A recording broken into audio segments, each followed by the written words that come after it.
Car चालवताना डुलकी लागल्याने खालापूर टोलनाका येथे गंभीर अपघात घडलाय। पुण्याकडून मुंबईच्या दिशेने जात असताना खालापूर टोलनाका येथे कार चालकाला डुलकी लागली आणि त्याचं गाडीवरील नियंत्रण सुटलं अशी माहिती कार चालकाने स्वतः दिली आहे आणि कारची धडक डिवायडरला लागली। त्याच वेळेस तेथे असलेल्या टोल कर्मचाऱ्याला देखील धडक बसली आहे।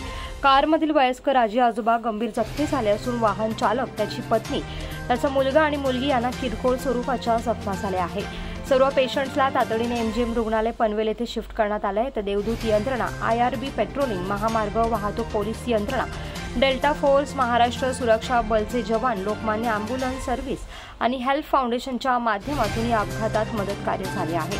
अपघात घडल्याची माहिती टोल कर्मचाऱ्यांनी तातडीने दिल्याने मदत कार्य वेगाने झाले। तर ही घटना खालापूर पोलीस स्टेशनच्या हद्दीत घडल्याने पोलीस निरीक्षक सचिन पवार यांच्या मार्गदर्शनाखाली पुढील कार्यवाही देखील सुरू आहे।